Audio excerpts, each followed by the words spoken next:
A tragic year for many parents in St. Joseph County. In 2014, 7 infants died in what one group calls preventable situations. Today, the St. Joseph County Child Fatality Review Team will present its findings to the Indiana State Department of Health.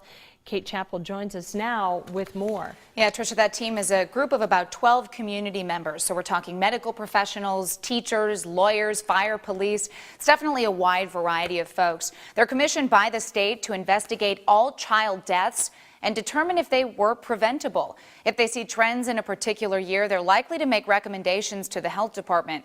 This year they found 7 infants died, likely because of dangerous sleeping situations. So they're hoping to get the word out about safe sleep. Traditional sleeping trends may not be safe for your baby. In fact, experts are warning about the dangers of sudden infant death syndrome, also known as SIDS, and the links to unsafe sleeping habits. We think that a lot of these things which previously were labeled as SIDS may actually be preventable, unexplained, but preventable. And if you were able to look very closely at the situation, you might be able to determine that the child was in an unsafe sleeping environment. The St. Joseph County Child Fatality Review Team found in 2014 multiple infant deaths were linked to bed sharing, soft bedding, and belly down sleeping. Of the 23 infant deaths, we saw that 7 of them were likely due to sleep positioning or something to do with sleep. They were unexplained infant deaths, and we suspect they were related to sleep position. The group says many misconceptions still exist when it comes to infants and sleep. They say many parents don't know the facts, or they rely on cultural traditions or wrong information.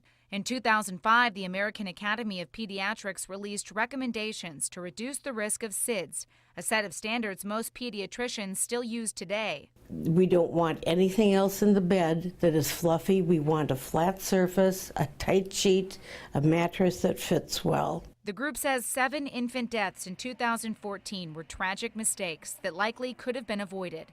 They hope the report sheds light on safe sleeping. We know that this loss is something that people will never get over, and we feel so much for these parents and grandparents and families.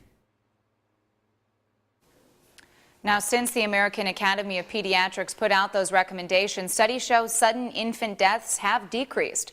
Now, Tricia, I showed you this book in our 5 o'clock hour. I'm told most hospitals do provide these newborn guides to new moms, and they do include those safe sleeping habits, which you can see listed right here. And, you know, it's a lot to go through. It is. Are there any tips in there that parents may actually be surprised about? Yeah, you know what? Dr. Soyson said there's still a lot of misinformation out there about babies sleeping on their backs, also about having soft things in the crib. You know, you want your baby to be comfortable and warm, but unfortunately those aren't a good idea to have in the crib. And then of course you want to have that crib or cradle in your room, but you don't want to have them sleep in the bed with you. Very good point. All right, Thanks a lot. Important information. Thank you, Kate.